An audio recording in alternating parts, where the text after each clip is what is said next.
मुंबईमध्ये मनोज जरांगे पाटील यांचं उपोषण सुरू झालेलं आहे। मराठा आरक्षणासाठी गेल्या अनेक दिवसांपासून सातत्याने त्यांनी वेगवेगळी आंदोलन केलेली आणि आता आझाद मैदान या ठिकाणी त्यांचं उपोषण सुरू आहे। आज उपोषणाचा दुसरा दिवस त्यांचा खरं तर आहे आणि याच सगळ्या पार्श्वभूमीवरती कोल्हापुरातील मराठा समाजाचे समन्वयक बाबा इंदुलकर आहेत। काय सांगाल, एकंदरीतच हे सगळं प्रकरण आपण पाहतोय गेल्या अनेक वर्षांचं हे मराठा आरक्षणासाठीचा लढा आहे। आता जो लढा मनोज जरांगेंनी उभा केलेला आहे त्याकडे कसं तुम्ही पाहताय? त्यांच्या मागे मोठ्या संख्येने लाखोंच्या संख्येने खरं तर मराठा समाज आता उभा राहिलेला आहे। संघर्ष योद्धा मनोज जरांगे पाटलांची मागणी अतिशय योग्य आहे। कायद्याला धरून ती मागणी आहे आणि त्यांनी जी मागणी केली आहे ते शासनानं काही जरी सांगितलं, कितीही दिशाभूल केली तरी ती मागणी कायद्यानं आणि राज्यघटनेच्या तरतुदीप्रमाणे योग्यच आहे। जरांगेंचं म्हणणं असं आहे की आम्हाला स्वतंत्र गट करून आरक्षण नको, आम्हाला ओबीसी मधनं आरक्षण द्या। सुप्रीम कोर्टाच्या निर्णयाप्रमाणे जरांगेंचं म्हणणं आणि मागणी तंतोतंत बरोबर आहे। 2 दिवसापूर्वी माननीय मुख्यमंत्र्यांनी म्हणजे महाराष्ट्र शासनाने काही संकेत दिले आणि त्यांचं असं म्हणणं आहे की मराठ्यांना ओबीसीतनं आरक्षण कदापि शक्य नाही। अतिशय चुकीचं आणि ज्याला कायद्याच्या भाषेमध्ये इल्लीगल म्हणतो असं हे विधान आहे। वास्तविक सुप्रीम कोर्टानं ओबीसीची व्याख्या केली आहे। राज्यघटनेमध्ये जे एसी एसटीचं आरक्षण आहे ती आरक्षणं सोडून जेवढी काही आरक्षण या देशामध्ये आहेत ती सर्व इतर मागासवर्ग म्हणून समजली जातात। त्यामुळं मराठ्यांना आरक्षण जे मिळणार आहे, जे द्यायचं आहे ते कुठलंही जरी दिलं तर ते ओबीसीमध्येच मोडणार आहे। मागच्या वेळा दिलेलं आरक्षण टिकलं नाही। आता 10% संदर्भामध्ये जे माननीय मुख्यमंत्री म्हणतात ते कोर्टाच्या मर्जीवर टिकलेलं आरक्षण आहे। आपल्यानंतर बिहारमध्ये जे आरक्षण दिलं होतं असं 10% ते सुप्रीम कोर्टामध्ये उडलं। हेही आरक्षण उडणार आहे आणि पुन्हा मराठा पुन्हा तसाच आहे तसा बिना आरक्षित राहणार आहे। म्हणून जरांगे म्हणतात की आम्हाला ओबीसी मधून द्या। समजून घ्यायचा प्रयत्न करा की आर्टिकल 14 प्रमाणे इक्वलिटी ऑफ लॉ आहे। 50% आरक्षित असतील तर 50% बिनआरक्षित असतील। 27% ओबीसी मध्ये आता आरक्षण आहे आणि त्यामध्ये जर आरक्षण दिलं गेलं मराठ्यांना तरच ते टिकेल। स्वतंत्र गट तयार करून एसीबीसी किंवा वगैरे तयार करून तो कोर्टासमोर टिकणार नाही असं सुप्रीम कोर्टाचं अनेक न्याय निवाड्यामध्ये ते क्लिअर झालेलं आहे। आता विषय असा आहे की काल शासनाचं आणि मुख्यमंत्र्यांचं साहेबांचं असं म्हणणं आहे की ऑलरेडी ओबीसी मध्ये 350 जाती आहेत। अरे आमचं तेच म्हणणं आहे ना की 350 जातीचा एकदा पुनर्विकलोकन करा। या जाती चुकीच्या पद्धतीने 1994 साली त्यामध्ये घुसळल्या गेल्या, त्यांना क्वांटिफायबल आणि एम्पिरिकल डेटा नाही। ज्या कारणास्तव मराठ्यांचं आरक्षण 2 वेळा उडलं ते एम्पिरिकल डेटा आणि स्टॅटिस्टिकल डेटा ह्या 350 जातींना नाही अशी आमची मागणी आहे। अरे तुम्हीच कायदा केला 2005 साली। हे सगळं टाळण्याकरता महाराष्ट्र शासनानं इंदिरा साहनी खटल्याच्या निकालानंतर महाराष्ट्र बॅकवर्ड कमिशन ऍक्ट 2005 तुम्ही तयार केला, ज्याचं सेक्शन 9 आणि 11 महत्वाचं आहे। गेल्या 3 वर्ष आम्ही तुमच्या पाया पडतोय की ह्या सेक्शन 9 आणि 11 एकदा राबवा। 11 सेक्शन असं म्हणतं की दर 10 वर्षांनी स्वतःहून कोणाचीही तक्रार किंवा कोणाचा अर्ज नसताना राज्य मागासवर्ग आयोगानं ओबीसी यादीचं पुनर्वलोकन करायचं आहे आणि ज्या यादीमध्ये ज्या जाती प्रगत झाल्या त्यांना वगळायचं आहे आणि ज्या जाती मागास आहेत आणि ज्या क्यू मध्ये आहेत त्यांना तुम्ही यात समावेश करायचा आहे। मुळातच विषय आहे की या महाराष्ट्रामध्ये अनेक शासनांना आणि अनेक राज्यकर्त्यांना मराठा वर्सेस ओबीसी ही 2 ग्रुप पाडून त्यांना मताची पेटी फायनल करायची आहे। अशा प्रकारचं पुनर्विलोकन जर ओबीसी कायद्याखाली केलं गेलं तर ओबीसी माणसं दुखावतील, एखाद्या राजकीय पक्षाची मतपेटी खराब होऊ शकेल। म्हणून मराठ्यांना कात्रजचा घाट हे शासन दाखवतंय। जरांगेंची मागणी अगदी 100% बरोबर आहे, तिढा फार मोठा नाही।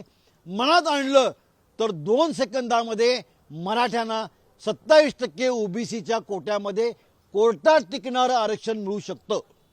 तर हे 27% आरक्षण आपण मागतोय, मात्र तिकडं ओबीसी समाज देखील मोठ्या प्रमाणात आक्रमक आता होताना पाहायला मिळते। त्यांचे प्रतिनिधी देखील सांगतात की आमच्या हक्काचं आरक्षण आता आम्ही देऊ देणार नाही।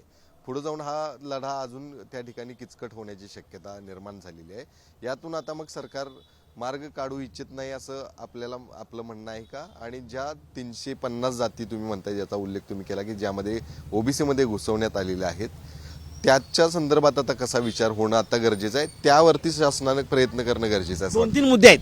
पहिली गोष्ट की आता जे ओबीसी माणसं जी उठून बसली, अरे त्यांना समजून सांगा ना की अरे बाबा ओबीसीची व्याख्या काय या देशामध्ये.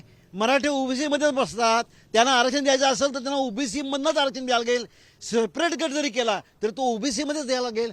आणि मुळात विषय असा आहे की ज्यांचं शासन ह्या केंद्र शासनामध्ये बसलंय त्यांचा रोहिणी आयोग कशासाठी नेमला गेला? एकदा ह्या ओबीसी लोकांना समजून सांगा. या रोहिणी आयोगाच्या माध्यमातून या देशातल्या ज्या काही ओबीसी मध्ये जाती आहेत यादीमधल्या, त्या यादीमधला पुनर्लोकन होणार आहे. म्हणजेच ओबीसी यादीमध्ये चाळ मारून आता असणारे ओबीसी या यादीमधनं बाहेर फेकले जाणार आहेत, असं शासनानं या ओबीसी लोकांना सांगितलं पाहिजे किंवा ओबीसी लोकांनी अभ्यास करून स्वतः समजून घेतलं पाहिजे. हा नंबर 1चा विषय. नंबर 2चा विषय की फार सोपा आहे. कायदा राबवलेला, कायदा तुम्ही तयार केलाय. 2005 पासून एकदाही तुम्ही यादीचं पुनर्लोकन केलेलं नाही आहे. रिअसेसमेंट यादीचं करा ना. एकदा तुम्ही असे आहे की बसमध्ये माणसं बसली, तिकीट संपलंय तरी त्या स्टेशनवरती उतरायला तयार नाहीत. त्यामुळं कंडक्टर जो आहे त्यानं या माणसांना खाली खेचलं पाहिजे आणि ज्यांच्या हातात तिकीट आहेत त्यांना बसमध्ये जागा दिली पाहिजे. एवढा साधा सोपा उपाय आहे. हेच जारंगे सांगतायत. जारंगे काळजाव म्हटले की मनात आणलं तर 2 तासामध्ये तुम्ही आम्हाला आरक्षण देऊ शकता. तर तुम्ही ज्या तिकिटाचा उल्लेख केला, तुमचं असंच म्हणणं आहे की ज्या जाती घुसवल्या गेलेल्या त्या ओबीसीच्या कोट्यामध्ये त्यातल्या पात्र नसणारे त्या बाहेर गेल्या पाहिजे असं आपलं म्हणणं आहे का? आणि म्हणणं आहे की ओबीसी यादीमध्ये इन्क्लुजन करत असताना इन्क्लुजन आणि एक्सक्लुजन आहे. इन्क्लुजनला वेळा इंदिरा सहानी खटल्यानं काही प्रमाण ले लावून केली ना की क्वांटिफायबल डेटा पाहिजे. तो डेटा त्यांच्याकडे नाही आहे. ते मागास आहे तर सिद्ध करणारा कुठला पुरावा नाही. अरे 4 ओळीच्या GR मधनं तुम्ही 100-125 जाती एका रात्री तुम्ही त्यामध्ये ऍड केल्या. 30 जाती होत्या, त्या 350 जाऊन पोहोचल्या. ते चेक करा. हा पहिला मार्ग. आणि दुसरा मार्ग, तुम्ही जो कायदा केलाय त्या कायद्यान्वये दर 10 वर्षानं ओबीसी यादीचं पुनर्लोकन करायचं आहे आणि जे प्रगत झाले त्यांना वगळायचं आहे ना, आणि जे अप्रगत आहेत त्यांना तुम्ही आत घ्यायचं आहे. हे शासन का नाही करत?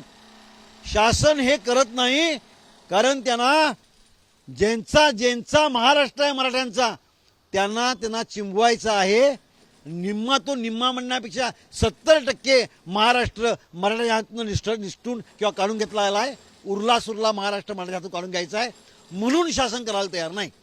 तर एकीकडे जरांगे मोठ्या प्रमाणात आंदोलन करतायत, मात्र महायुतीचे काही नेते, काही आमदार देखील त्यांच्यावरती टीका करताना दिसत आहेत की हे एक जाणीवपूर्वक एका नेत्याकडून घडून आणलेलं नेता आहे किंवा आंदोलन आहे असं देखील सांगितलं जाते.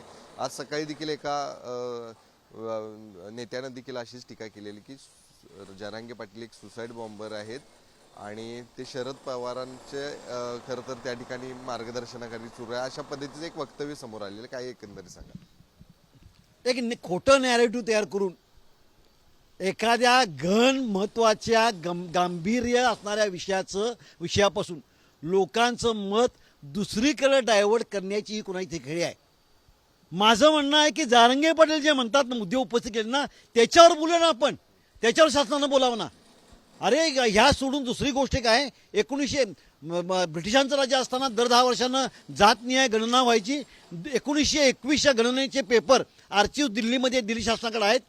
त्यामध्ये बेरार आणि सेंट्रल रिजनचे प्रोव्हिन्स महाराष्ट्राचं आहे, जे आपल्याला आता महाराष्ट्र म्हणतो. त्यामध्ये पूर्वीच्या काळी 47 पूर्वी खालच्या जमातीची माणसं सेन्ससच्या वेळेला आपली जात वरती सांगायची, कुणबी जात खालची होती. त्यावेळेला सामाजिक त्रास असायचा, या अनटचेबिलिटी वगैरे वगैरे वगैरे. त्याच्यापासून आपलं समाजामध्ये थोडं वरती स्तर उंचावा म्हणून कुणबी माणसं जाती आपण स्वतःची जात मराठा सांगायची सेन्ससच्या वेळेला. 1921च्या सेन्ससमध्ये 380% मराठ्यांची जात वाढली, संख्या वाढली आणि प्रपोर्शनेटली 380% कुणबींची जात कमी आली. जेव्हा या देशात जेव्हा या रिजनच्या गव्हर्नरनं आणि व्हाईसरॉयनं जेव्हा चौकशी केली तेव्हा त्यांना असं लक्षात आलं की जे कुणबी होते ते कुणबींनी स्वतःची जात त्यावेळेला 19च्या सेन्ससमध्ये मराठा म्हणून लावून घेतली. मग जारंगे तेच म्हणतात ना, सरसकट आम्हाला तुम्ही द्या म्हणजे काय द्या. की तुमचीच कागदपत्र म्हणतात की 380% कुणबी हे मराठा जाती लावून घेतले.